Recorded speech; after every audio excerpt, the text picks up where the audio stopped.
So welcome. रात के 10 बज चुके हैं और मैं रजनीश आ गया हूँ नई कहानी लेकर आपके लिए। आज की जो कहानी है वो डरावनी नहीं है, थोड़ी थ्रिलिंग नहीं है, बट यस बहुत सारे कैरेक्टर्स हैं इसमें। ये कहानी है पार्टीशन की। जी हाँ, 1947 के बाद एक दर्दनाक पार्टीशन हुई थी, जिसमें लाखों लाख लोग बेघर हो गए थे। लाखों लाख लोग शायद कहीं पहुंच भी नहीं पाए थे। तो उनकी कहानी है, हम आज सुनेंगे उनकी कहानी, पक्का सुनेंगे और जानेंगे क्या हुआ था, आखिर कैसा हुआ था उनके साथ। तो वेलकम जानवी, वेलकम राहुल, कैसे हैं आप सब। और आज मैं कोई भूत की कहानी नहीं सुनाऊंगा, मैं सुनाऊंगा एक कहानी पार्टीशन की। बहुत ही प्यारी कहानी है पार्टीशन की, एंड आपको सुन के बहुत मज़ा आएगा। आई मीन मज़े लेने से ज़्यादा इमोशनल स्टोरी है, लेकिन हाँ उस वक्त की सारी स्टोरीज कुछ ना कुछ ऐसी ही थी। बहुत दुख सहा था लोगों ने, बहुत मुश्किलात हुए थे उस टाइम पे, और उन्हीं के बीच में ये कहानियाँ आई थी। वेलकम स्वप्निल, हेलो हेलो निधि, कैसे हो आप। तो आप सबका स्वागत है ऑनलाइन लाइव शो में। हाय संदीप। तो आज पार्टीशन की बहुत ही अच्छी हैं। वेलकम संदीप भाई, कैसे हैं। तो की स्टोरीज हैं, तो शुरू करें विदाउट डिलेइंग, बिकॉज मैं ज़्यादा बातें करता हूँ फिर आपका बहुत ज़्यादा टाइम लग जाता है, तो इसलिए मैं जल्दी जल्दी आज कहानी ख़त्म करूँगा। बहुत ही प्यारी कहानी है। तो ये असल में ओरिजिनली उर्दू में लिखा गया था। उसके बाद इसका हिंदी में जो अनुवाद किया वो नंद किशोर विक्रम जी ने किया है, और ये उन्हीं की कहानी है, मतलब रामलाल जी की कहानी है, उर्दू से हिंदी में ट्रांसलेट किया गया है। और ये पार्टीशन की स्टोरीज़ है, और इसे मैं सुना रहा हूँ रजनीश। रात के 10 बज चुके हैं और मैं आपके साथ लेकर आ गया हूँ फिर से नई नई कहानियाँ। और आज की नई कहानी है वो बॉर्डर की है, लकीर के इस तरफ और लकीर के उस तरफ की कहानी है, राइट। तो आइए हम सुनते हैं। और आज मैं किसी जगह के बारे में नहीं बताऊंगा, क्योंकि ऑलरेडी इसमें इस कहानी में जगह के बारे में बात हो रही है। आज मैं एक पोएम ज़रूर पढ़ूंगा, मेरे दोस्त संदीप ने लिखी है, तो उनकी बड़ी ही प्यारी पोएम है, उन्होंने कल रात मेरे साथ शेयर की थी, तो मैं वो ज़रूर आपको सुनाऊंगा। तो अगर मैं भूल जाऊं तो ज़रूर बताइएगा। Hello Puneet, welcome, how are you. So I come at 10 live on Insta and FB every night, and मैं कहानियाँ सुनाता हूँ। तो आज मेरे पास एक पार्टीशन की स्टोरी है, बहुत ही प्यारी स्टोरी है। All right, so without delay let's start. मुनि और मिशा धूप में खेल रहे थे। सरस्वती उन्हें नहलाने के लिए जल्दी जल्दी पानी गर्म कर रही थी। तौलिया, साबुन, कपड़े वगैरह बाथरूम में रखने जा रही थी। उसने बच्चों को पुकारा, ए मुनी, ए मीशा, चलो नहा लो जल्दी जल्दी, वरना मुझे वक्त नहीं मिलेगा, आओ यहाँ। बच्चे खेल में व्यस्त थे। सरस्वती ने आगे बढ़कर दोनों को पकड़ा और उन्हें लेकर सीधी बाथरूम में चली गई। 26 साल की, सुंदर, स्वस्थ, ऊंची और आकर्षक सरस्वती उन्हें साबुन मल मल कर नहलाने लगी। बच्चे आंखों में साबुन पड़ जाने से रोने लगे। सरस्वती बुदबुदाई, अभी तुम्हारे डैडी आ जाएंगे, लंच का टाइम हो गया है। दिन भर बेचारे मजदूरों के सिर पर खड़े सरकारी मकान बनवाते रहते हैं, उन्हें भूख लगी हुई। अचानक उसी समय दरवाजे पर दस्तक हुई। लो, वो आ भी गए। मैं आई जी, इन्हें जरा मीशा पानी के छींटे उड़ा। मीशा लगभग पानी को हाथ में पकड़कर और उनसे छींटे उड़ाने लगा। देखा, सरस्वती कुछ कहते हुए दोनों बच्चों को उठाकर बाहर धूप में ले गई और वहीं बिछी हुई खाट पर ला बिठाया। उन्हें उठाकर लाने में सरस्वती का साड़ी जम्फर पानी से भीगकर उसके जिस्म से चिपक गया। इस ओर कोई ध्यान न देकर वो बच्चों की तरफ तौलिया फेंकते हुए बोली, पहुंचो, मैं आई। और वो दरवाज़ा खोलने चली गई। बोलती भी रही, मैं जानती थी आप आते ही होंगे, आपको भूख लगी होगी ना, मैंने सब्जी तो बना रखी है, सिर्फ रोटी बनाना बाकी है। ये बच्चे। उसने कुंडी खोल दी बाहर से दबाव पड़ने पर दोनों किवाड़ खुद ही खुल गए, लेकिन पति की बजाय एक दूसरे व्यक्ति को सामने खड़ा पाकर सरस्वती की बात अधूरी रह गई। वो विस्मय से भरी हुई, अचंभे और घबराई हुई एक तरफ हट गई। कंधों पर झूलता हुआ दुपट्टा सिर पर ठीक किया। धूप में पानी से तरबतर बैठे बच्चे भी हैरान होकर देखने लगे, ये कौन है? धारियों वाली नीली कमीज और सफेद सलवार पहने, ऊंचा सुडैल जिस्म, उलझे हुए घुंघराले बाल, छोटी छोटी तुरशी हुई मुरझाई मुरझाई सी मूछें जिन पर धूल के कारण आटिके थे। उसके सूखे हुए होंठ सरस्वती को देखकर कभी मुस्कुराते, कभी सिकुड़ जाते। उसके हाथ में बैग था और दूसरे में तय किया हुआ मिलेटी का पुराना कंबल। नहीं पहचाना मुझे? उस आदमी ने भारी और गंभीर आवाज में पूछा और एक बार फिर मुस्कुराने की कोशिश की। सरस्वती ने उसे खूब ध्यान से देखा, फिर नीचे जमीन पर देखने लगी। उसके माथे पर पसीने के कई हजार कण थे, जैसे एक साथ उभर आए हों। उस आदमी ने उलझन में पड़ा देखकर कहा, मैं बलदेव हूं, याद नहीं? सरस्वती ने उसे फिर गहरी नजर से देखकर सिर झुका लिया और कोई जवाब दिए बिना बच्चों की तरफ चल दी। उसी तरह विस्मित, उसी तरह परेशान, जैसे जैसे उसे सब कुछ याद आया था, एक एक क्षण याद था। उसकी कैफियत बताती थी कि उसे कोई बात भूली न थी। वो बलदेव को अच्छी तरह पहचान गई थी। बच्चे मां के पास खिसक आए। सरस्वती उसी बेसुध और घबराहट से स्थिति में उनका गीला बदन पोंछने लगी। बलदेव आहिस्ता आहिस्ता चलता हुआ अंदर आ गया और चारपाई के पास खड़ा हो गया जहां सरस्वती बैठी थी। वो सरस्वती और उसके बच्चे को घूरने लगा। उसके चेहरे पर कई रंग थे, कई रेखाएं थी, कई भाव थे और कई भंगिमाएं थी, जैसे उसके अंदर कोई तूफान उठ रहा हो। अचानक जैसे सरस्वती अपनी बेसुध से चौंकी। उसने अभी तक बलदेव को कहीं बिठाया नहीं था। उसने अपनी चारपाई के सामने एक और चारपाई बिछा दी। बलदेव ने बैग और कंबल चारपाई पर रखा और बैठते हुए पूछा, ये तुम्हारे बच्चे हैं? सरस्वती ने कोई उत्तर नहीं दिया। वो पहले जैसे ही खामोशी से हाथ में थामे तौलिया का एक धागा खींचे जा रही थी। वो धागा टूट गया और वो दूसरा धागा खींचने लगी, लेकिन बलदेव के सवाल का कोई जवाब नहीं दिया उसने। बलदेव ने बच्चों के सिर पर हाथ फेरा। उसकी पलकों पर आंसू भर आए। वो तरह स्वर में बोला, मेरा यही ख्याल था कि तुमने दूसरी शादी कर ली होगी। करनी ही चाहिए थी, लेकिन जब मुझे मालूम हुआ कि तुम जिंदा हो तो तुमसे मिलने फौरन चल पड़ा। सप्फो ने मुझे बहुत रोका, बहुत रोई। जानती हो ना अपने मोहम्मद शरीफ मिस्त्री की बेटी सप्फो को? जब तुमने उसे अंतिम बार देखा था वो 12-13 साल की थी। अब तो बहुत बड़ी हो गई है, लेकिन पागल है बिल्कुल, सचमुच।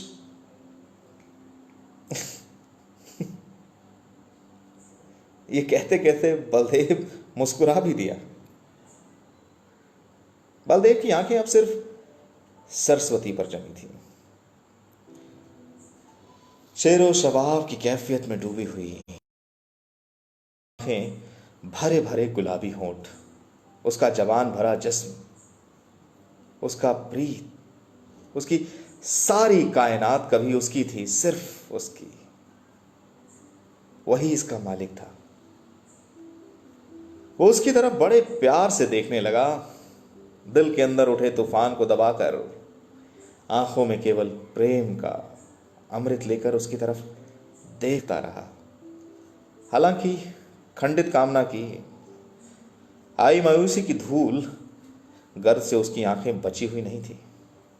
सरस्वती का मुखड़ा भी कभी लाज के आवेग में एकदम लाल हो उठता, कभी राख की तरह ठंडा होकर एकदम मुरझा जाता। उसके रूखे भूरे बालों की एक लंबी लट उसके कान से उतरकर चेहरे तक आती थी। बालों की लंबी लट उसकी पतली नाक की नोक को छूने लगी।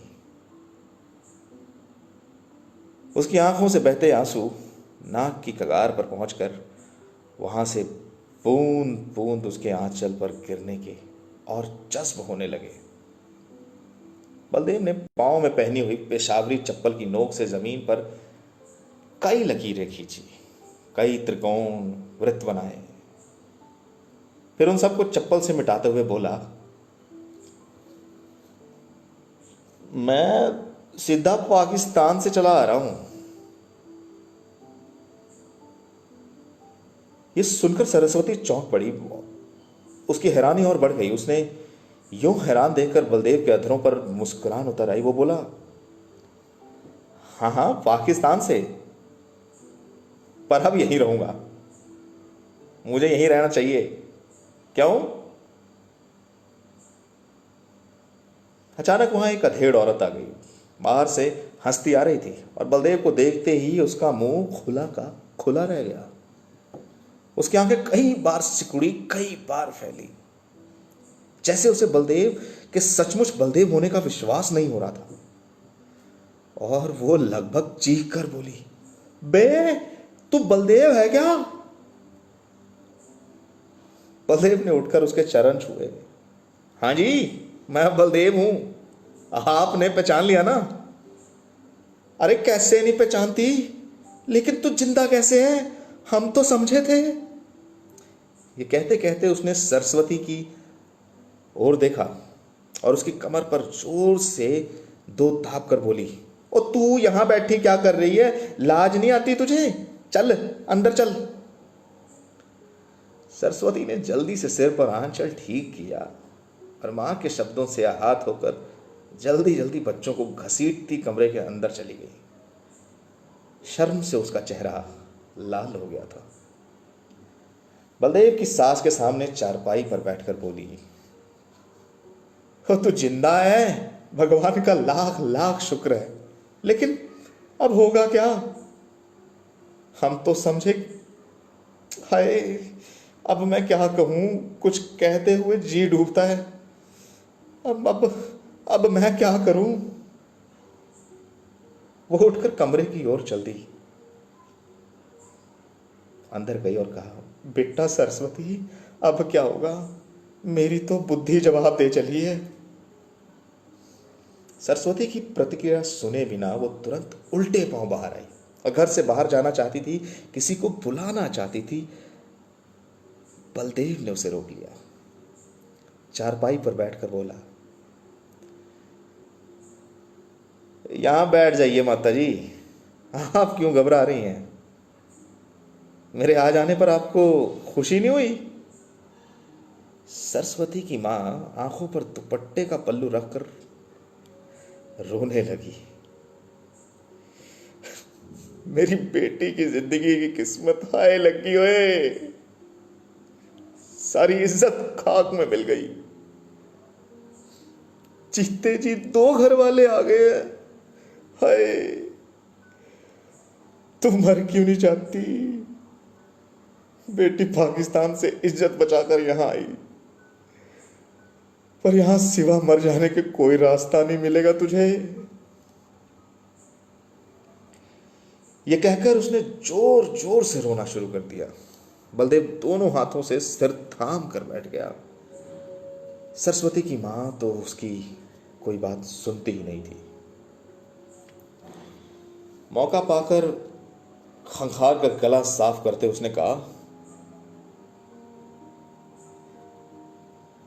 मैं भी यही समझा था कि आप सब मार दिए गए हैं।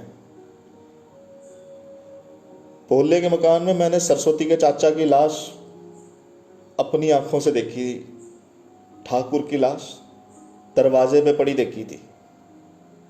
नवनीत और लाजवंती भी मेरे सामने ही छज्जे से नीचे फेंकी गई थी। आप सबके बारे में मुझे यही बताया गया था कि कोई नहीं बचा। मैंने भी विश्वास कर लिया। और फिर तू चला कहाँ गया था? वो हम तलाश करने की कोई कोशिश क्यों नहीं की तूने? वो बिफर कर रो कर बोली, और मैं करता तो क्या करता? जब ये विश्वास हो गया कि अब मेरा कोई बच्चा ही नहीं है तो फिर तलाश कैसे करता? और यही तो हमने समझ लिया था तेरे बारे में।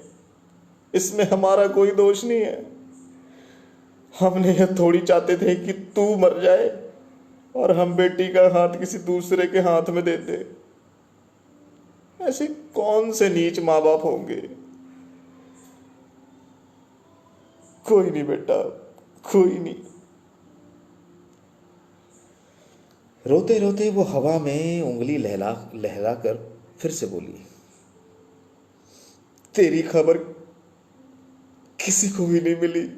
मैं और सरस्वती हर जगह हर कैंप में गए, जहां जहां हम पहुंचे तेरा नाम ले लेके पुकारते थे, रोते फिरे। जब तेरे भाई, तेरे माँ बाप, तेरे घर वाले सब मार डाले गए, तब फिर हम कैसे यकीन कर लेते कि तू बच गया है? मारने और बचाने वाला तो भगवान है, जिसने हमारी आंखों पे पर्दा डाल दिया।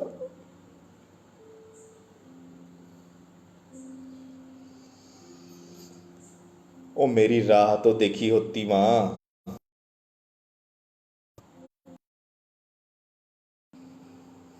मैं आ जाता। तेरी राह बेटा, तेरी राह में तो सरस्वती के मरने तक देखती, इसकी चिता को आग ही नहीं लगने देती। अगर मुझे मालूम होता कि तू जिंदा है, यहां तो वो मरने जा रही थी, मर जाती तो अच्छा था। सुंदरदास मेरी कोख को जलाने के लिए इसे जख्मी हालत में उठाकर अपने पास कैंप में लाया। हम सभी को जान पर खेल कर हिंदुस्तान पहुंचकर भी हमारी आज तक सेवा कर रहा है। बलदेव ने अपने सिर व कंधे पर लगे जख्मों के निशान दिखाते हुए कहा, मैं तो इनकी वजह से अपने मकान की छत पर बेहोश पड़ा था। घायल न हो गया होता, आप सबकी जान बचाने में कोई कसर नहीं छोड़ता। ये बातें हो ही रही थी कि इस बीच वहां कुछ लोग और आ गए। सरस्वती का बाप, उसकी मामी, कुछ पड़ोसी और कुछ पड़ोसने, सब बलदेव को घूर घूर कर देखा, निगाहों से टटोला। जब मुंह से कोई न बोला तो सरस्वती की मां ने चिल्ला कर कहा, ओ पहचानते क्यों नहीं? बलदेव है, जिंदा है मेरी बेटी का नाक काटने के लिए सारे जग में।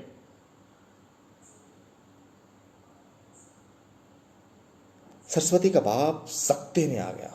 शेष भी जहां रहे। हैं वे? क्या तू सच में बलदेव है? लाला बोधराज की सफेद घनी मूंछों में उसकी डूबती हुई आवाज छन कर बाहर आई। हाँ जी लाला जी, कहते हुए बलदेव ने आगे बढ़कर सरस्वती के बाप के पांव छू लिए। वो तू कहां रहा इतने दिन? पाकिस्तान में लाला जी। पाकिस्तान में? पर वहां करता क्या रहा पगले? बलदेव ने अपने सूखे होंठों पर एक पपड़ी काटी, उसे देखा और बताया, वही जो करता था, दुकानदारी। वो तो पागल है, यहां हिंदुस्तान क्यों नहीं चला आया? मैं समझा अब कोई मेरा बचा ही नहीं है, यहां आकर करता क्या। ओहो, पर तुझे वहां अपनी जान का कोई खतरा नहीं था? बलदेव हंसकर बोला, अपने तौर पर तो उन्होंने मुझे मार ही डाला था। जब यहां से इतने सारे जख्मी और तबाहाल मुहाजिरों के काफिले वहां पहुंचे तो मेरे लिए वहां रहना करीब करीब नामुमकिन हो गया था। लेकिन भला हो अपने स्कूल मास्टर खुदादाद खां का, जिसने मौके पर ही मेरी मदद की, फौलाद की ढाल बनकर मेरी हिफाजत करते रहे। उनकी वजह से आज मैं वहाँ हूँ। हमारा अपना मकान, मेरी दुकान, सब सब बचा हुआ है। बलदेव के इस जवाब से लाला बोधराज का उनको जैसे संतोष ही नहीं हुआ। उन्होंने उसी उतावलेपन में पूछा, ओए, वहीं तूने शादी वादी भी की है या नहीं? शादी? बलदेव ने हैरान होकर सबकी तरफ देखा। वहां लोग घेरा डाले उसके चारों तरफ खड़े थे, उसके जवाब का इंतजार कर रहे थे। सरस्वती भी द्वार के पीछे ताक के साथ माथा टेके खड़ी थी। वो क्या करे? वो उससे किस तरह के उत्तर की आशा रखते थे? सरस्वती की मां दहाड़े, उसके बाप की नमनाक पलकें और घबराहट की से कांपती हुई चेहरे की झुर्रियां, ये सब कुछ किसकी हकीकत का बिंब उभार रही थी। वे लोग क्या चाहते थे? सहसा गली से उच्च शोर से एक और आदमी अंदर आया, खाकी नेकर और कमीज पहने, साइकिल थामे, सिर के बालों और शरीर पर धूल गर्द की तहें जमाए। इतने सारे लोगों को एक साथ देखकर उसे हैरानी और चिंता हुई। साइकिल उसने दीवार के सहारे खड़ी की, बूटों पर पड़ी गर्द को जमीन पर जोर से पांव पटक कर झाड़ा और फिर दोनों हाथों से पोंछते हुए उनके पास आकर पूछा, हाँ जी, क्या हुआ लाला जी, क्या बात है? वो उनके पास पहुंचा। सबके बीच चारपाई के किनारे बैठे बलदेव को उसे देखकर थोड़ी हैरानी हुई। वो उसे पहचान न सका। बलदेव का चेहरा भी एक सवालिया निशान बनकर रह गया। वो उसे घूर घूर कर देखता रहा। उसके गाल पर बने एक पुराने जख्म पर आंखें जमाए हुए वो उठकर खड़ा हो गया और लाला बोधराज से कहा, यही सुंदरदास है? मैं पहचानता हूं उसे। हाँ हाँ ओए। लाला बोधराज ने सुंदरदास के दोनों कंधों पर बाजू फैला दिए। यही सुंदरदास है जिसने हम सबकी जान बचाई, हमारे साथ कैंपों में सर्दी गर्मी सारे कष्ट बर्दाश्त किए, सारे झगड़े और बखेड़ झेले। हमें दोबारा यहां आकर बसने में जो मुसीबतें उठानी पड़ी, इस शेर जवान का उसमें बहुत सा हिस्सा है। इस घर को देखते हो, इसकी दीवारों पर अभी प्लास्टर नहीं हुआ। ये इसी का घर है, इसका अपना घर। इस छोटे से घर से इसकी छोटी सी दुनिया आबाद है, मोहब्बत से भरी हुई दुनिया, 2 मासूम बच्चे और एक बीवी की दुनिया। सरस्वती को विधवा समझकर इस चरित्रवान नौजवान ने उससे ब्याह कर लिया। हमारे पास सरस्वती का हाथ उसके हाथ में देने के सिवा और कोई चारा रह ही नहीं गया था। तेरी कोई खबर ही नहीं थी मिलती। बहुत से लोगों ने यही राय दी। ये कहते कहते लाला बोधराज का गला भर आया था, लेकिन बलदेव की आंखें अभी तक अंदर आए उस सुंदरदास के चेहरे पर जमी हुई थी। उसके गाल पर बने गहरे चिन्ह पर, उसकी गहरी सुर्ख लकीरों के भीतर 15 साल पहले की एक घटना को देख रहा था। ईर्ष्या और शत्रुता से भरपूर घटना। म्युनिसिपल कमेटी के पीछे एक खेत में हुई निर्बाध लड़ाई की यादगार था वो निशान।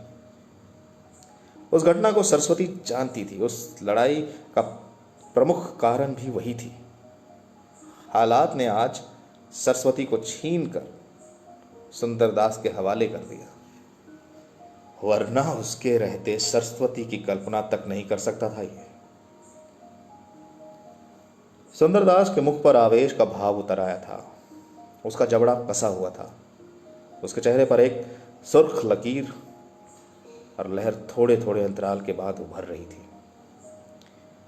जैसे वह बहुत तेजी से कुछ सोचने में व्यस्त हो। अचानक वो सब लोगों को छोड़कर कमरे में चला गया। सभी लोग उधर देखने लगे। बलदेव की दृष्टि भी उधर जम गई। सरस्वती की मां अब भी रो रही थी।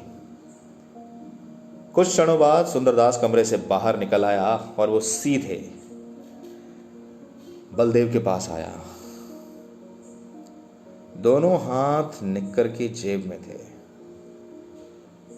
सिर छाती पर झुका हुआ था, मानो वो अभी तक किसी सोच में डूबा था। फिर उसने आंखें उठाकर बलदेव को घूरा और धीरे से कहा, तुम चाहो तो अदालत का दरवाजा खटखटा सकते हो।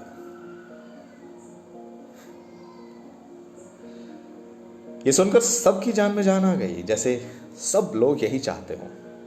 सब लोगों ने बलदेव की ओर देखा।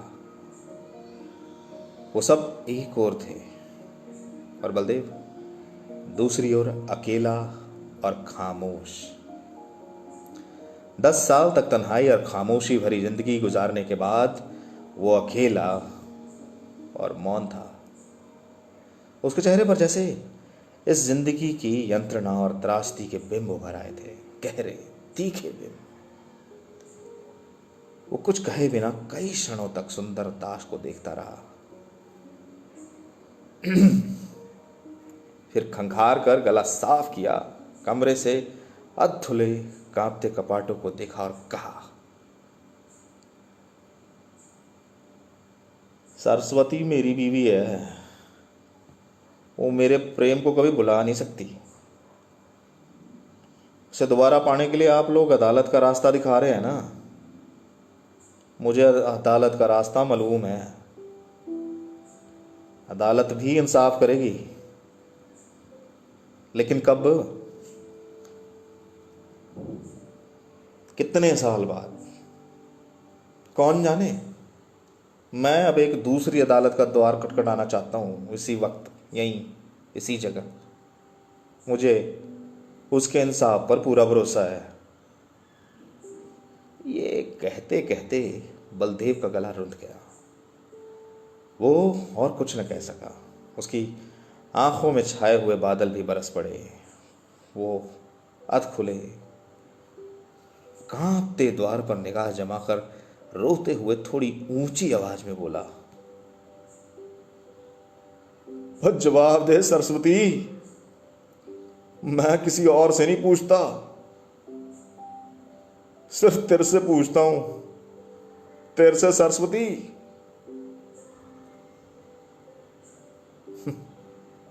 उसी क्षण कमरे में हृदय विदारक चीख बुलंद हुई। सरस्वती जोर जोर से रोने लगी। सब औरतें घबरा कर वहां भागी। उसी समय गली के मुहाने पर एक और आदमी दिखाई पड़ा। उसके हाथ में एक खाकी रंग का कागज था। भीतर आकर बोला, हां जी, यहां पाकिस्तान का कोई बंदा है? इसी घर में आगे ठहरा है ना? बलदेव ने उसके हाथ से कागज लिया, कुछ देर तक उसे पढ़ा और फिर वापस करते हुए बोला, हाँ, आज लौट जाएगा। ये कहकर उसने अपनी आंसू भरी आंखें आस्तीन से पोंछी और पुराना मिलिट्री कंबल और बैग उठाया और आहिस्ता आहिस्ता कदम उठाता हुआ बाहर निकल गया।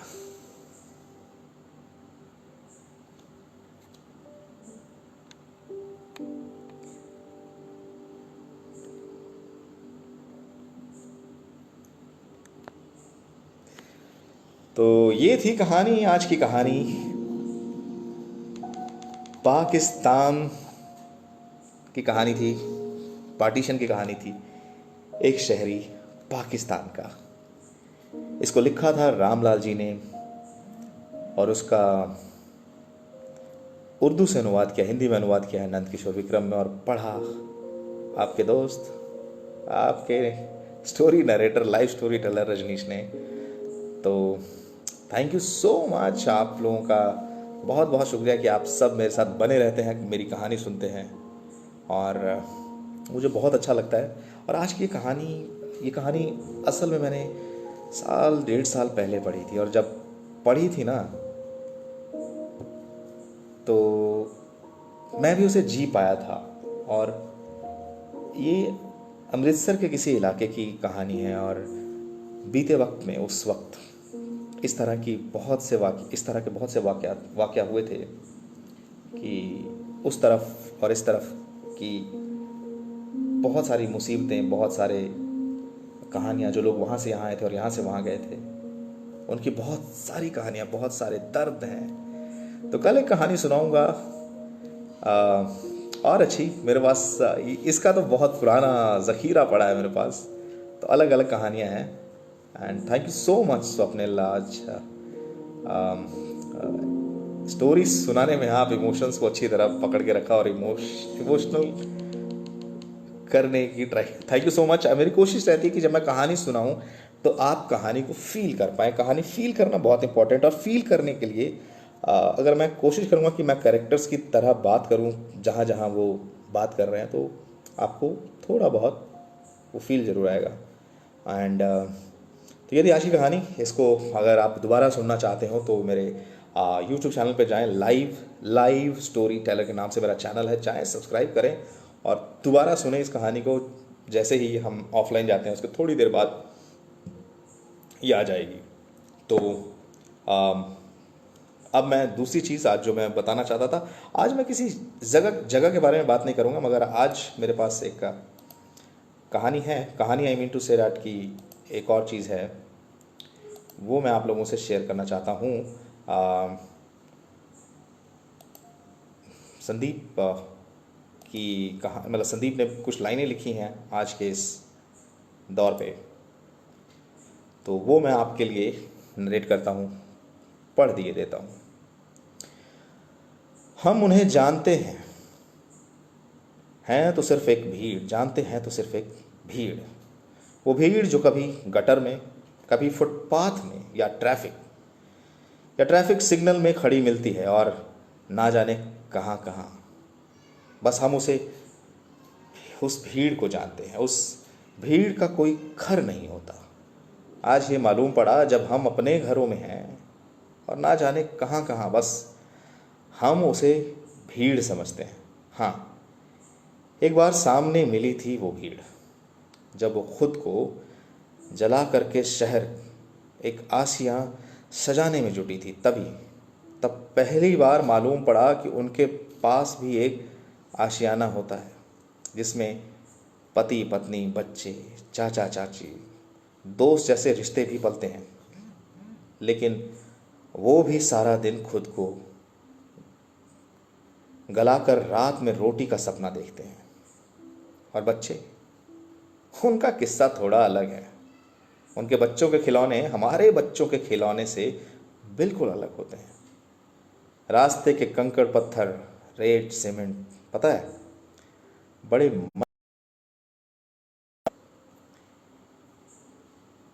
खेलते खेलते वो भी उसे भीड़ में खो जाते हैं। शायद तभी तो हम सिर्फ उस भीड़ को जानते हैं, उनमें रहने वाली सांसों को नहीं। इसलिए हम उस भीड़ को जानते हैं जो हमेशा दिखती है पर पहचान में नहीं आती, क्योंकि हम उस भीड़ को देखते हैं। तो ये कुछ लाइनें लिखी हैं संदीप ने। संदीप अभी सिंगापुर में हैं और बहुत अच्छी अच्छी लाइनें लिख रहे हैं। मतलब I mean to say that इन्होंने बहुत अच्छा लिखा है। लिखकर आप समझ पाएंगे आज के हालात, आज जो सब हो रहा है अभी हमारे देश में लोगों के साथ। तो बहुत अच्छी लाइनें लिखने की कोशिश की और उम्दा है, बहुत मुझे बहुत पसंद आया। हेलो राहुल, मैं बढ़िया हूँ राहुल, आप कैसे हैं? एंड होपफुली अब मौसम कैसा है परवाणु का? कल परसों बारिश हुई थी, ठंड बता रहे थे, आज अभी कैसा है? Thank you Rahul. तो संदीप की वाहवाही है ये।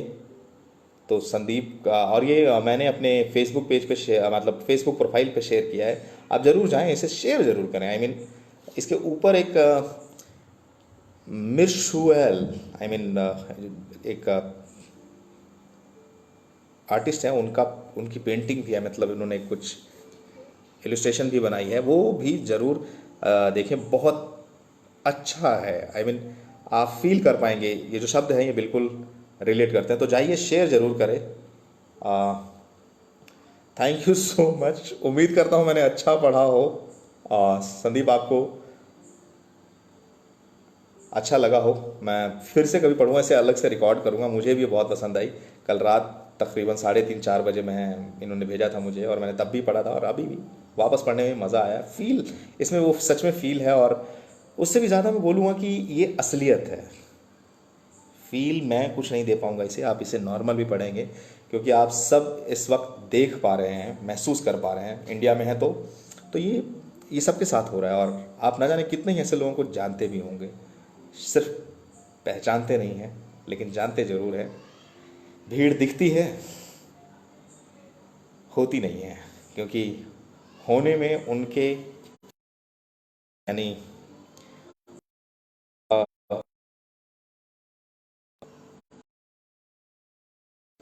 तो आपने भी वो देखी होगी, जानते होंगे, बस पहचानते नहीं हैं। तो ये उसके ऊपर ये कहानी ज़रूर शेयर करिएगा। And amazing. And hello Abhishek, welcome Sameer. तो मैं रोज़ रात 10 बजे आता हूँ, कहानियाँ सुनाता हूँ। आज मैंने कहानी सुनाई थी, एक स्टोरी थी पार्टीशन की, बहुत अच्छी है। अगर आप लोग नहीं सुन पाए हैं तो इमिडिएटली कुछ देर बाद आप मेरे चैनल पे जाइए, सब्सक्राइब कीजिए। मैं थोड़ी देर में ये चैनल पे डाल दूंगा, लाइव स्टोरी टेलर के नाम से यूट्यूब पे चैनल है। ज़रूर जाएं और सब्सक्राइब करें। और अभी आप मुझे लाइव सुन रहे हैं फेसबुक और इंस्टा पे, तो मैं हर रात 10 बजे आकर कहानियाँ सुनाता हूँ। तो आज का वक्त हो चला है। आज मैंने जैसा आपसे वादा किया था कि कुछ लाइनें पढ़ूंगा, संदीप ने लिखी हैं जो, ये पोएम पढ़ूंगा।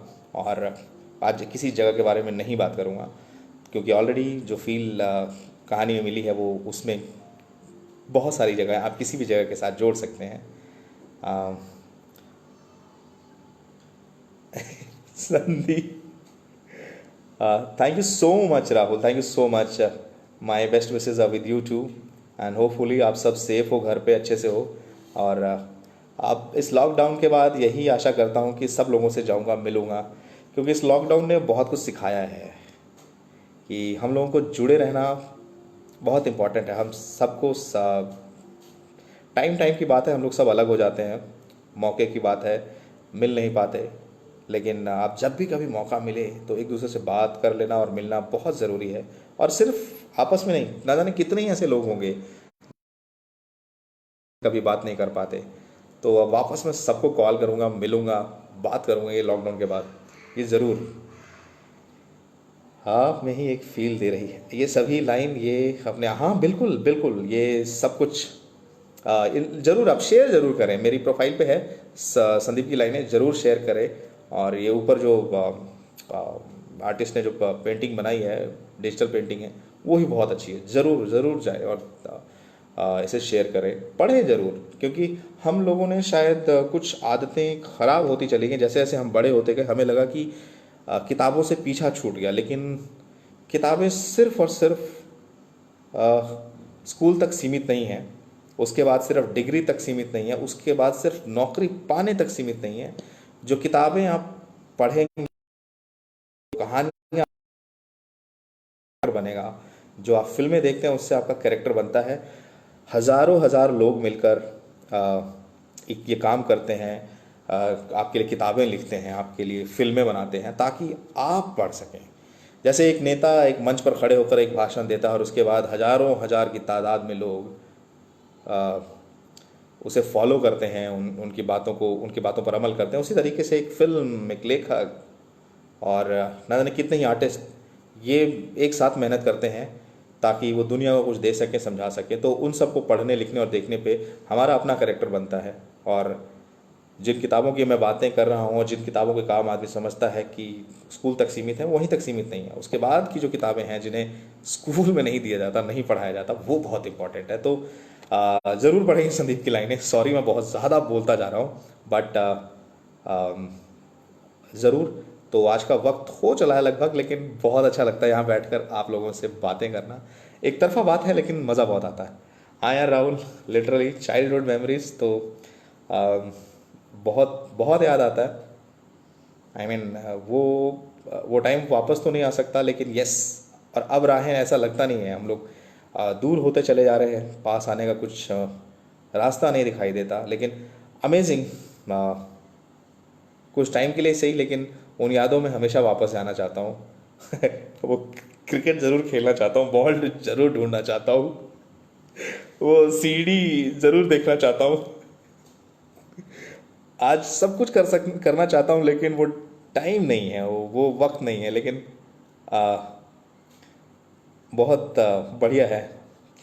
वन साइड बोलने का मतलब ये है कि मैं ही बोल रहा हूँ और वापस मैं सुन रहा हूँ, लेकिन आप जब लिखते हैं तो मैं समझ पाता हूँ। बस किताबें वो हैं जो पढ़ने के बाद लिखने पर मजबूर कर दे। या क्या लाइन बोलिए Rahul, amazing. Rahul Kantharia from Surat, amazing. हाँ जी बिल्कुल, आपके रिप्लाई को तो मैं सर आँखों पे रख रहा हूँ। वाई नॉट, आपका रिप्लाई आया तो मेरे लिए तो बड़ी बात है। हाँ जी, तो ऑल राइट, टाइम हो चला है, काफ़ी देर से साथ बैठे हैं हम लोग, बट आप लोगों से बातें करते हुए कब समय बीत जाता है पता नहीं लगता। तो आज मैंने कहानी सुनाई और संदीप यादव की कहानी मैंने आज पढ़ी, सॉरी पोएम मैंने नरेट की, पढ़ा आप लोगों के लिए। अब वो बहुत ही अच्छी है। मेरे प्रोफाइल पे जाएं, फेसबुक प्रोफाइल पे शेयर्ड है ये, आप ज़रूर जाएं, या संदीप के प्रोफाइल पे जाएं तो वहाँ पे भी मिल जाएगा। आप मुझे या संदीप को जानते हो तो ज़रूर फेसबुक प्रोफाइल पे जाएं और इन लाइनों को वापस पढ़ें। हाँ, संदीप ने वापस कुछ लाइनें लिखी हैं, यस। मैं देख नहीं पाया bro, again I am just scrolling it down, let me just see. Story सुनाते वक्त मैं आपके कमेंट्स नहीं पढ़ पाता हूँ, मतलब फिर मेरा पूरा ध्यान उसी में रहता है। यस यस यस, मैं शायद नहीं देख पाया हूँ। एक ज़मीन के टुकड़े पे किसी ने खींच दी एक लकीर और नाम दे दिया पार्टीशन का। मज़े की बात तो ये है कि लकीर के उस पार एक पेड़ चला गया और इस पार उसकी दरख्त यानी कि उसकी जड़ें रह गई। वो पेड़ अभी भी जिंदा है। वाह वाह भाई यार, अमेजिंग। अब फील देने वाली लाइन थी ये, लिटरली मैं वापस से इसे पढ़ना चाहूँगा। एक ज़मीन के टुकड़े पे किसी ने खींच दी एक लकीर और नाम दे दिया पार्टीशन का। मजे की बात तो ये है कि लकीर के उस पार एक पेड़ चला गया और इस पार उसकी जड़ें रह गईं। वो पेड़ अभी भी जिंदा है। वाह वाह, ये अंदर अंदर दिल के अंदर की बात कह दी। जिंदा है संदीप, मतलब ये वापस संदीप ने मुझे लाइन भेजी थी। सॉरी मैं गलत जगह पे पढ़ रहा था, बट यस, अमेजिंग संदीप, काबिल तारीफ़। आई मीन बहुत अच्छा लिख रहे हो यार, रोज़ भेजो मुझे। एंड यस, कहानियाँ हैं, हम लोग अलग होते जा रहे हैं कहीं जगह पे, लेकिन ये जो आपने ये जो लाइनें लिखी थी, ये भीड़ वाली इंटरनल इंटरनल पार्टीशन, और ये जो हमने लिटरली पार्टीशन वाली बात रह गई थी कि पेड़ की जड़ें तो इस तरफ रह गई लेकिन वो पेड़ उस तरफ चला गया। Thank you so much. Rahul CD है ना, CDs. Thank you Nisha so much. हाँ yes, if you like that. So जड़े इंडिया में और पेड़ सिंगापुर। अरे ये ना ना ना, ये बॉन्जाई, बॉन्जाई मालूम है, ये इतना सा काफ़ी साल जिंदा रहता है, वो किसकी तरह, टॉर्टॉइस की तरह, टॉर्टॉइस। ये भाई साहब वैसा है, ये बॉन्जाई अभी उधर चला गया, इधर भी आएगा। बॉन्जाई को एक साथ लेके जा सकते हैं, वापस लेके भी आ सकते हैं। बहुत अच्छा किया है, इसे इसे लगातार करते रहिए संदीप, बहुत अच्छा है, लिखते रहिए। तो ऑल राइट दोस्तों, मैं चलता हूँ, बहुत वक्त हो चुका है।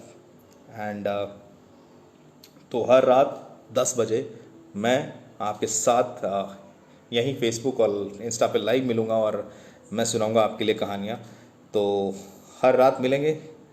सो इस लॉकडाउन के टाइम पे सिर्फ एक ही आशा करता हूँ कि आप लोग सिर्फ स्वस्थ रहें, अपने घरों पर रहें और अपने अपने कामों में व्यस्त रहें।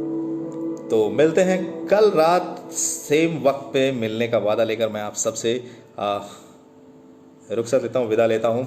आप सबको गुड नाइट, शब खैर, शुभ रात्रि, बाय बाय।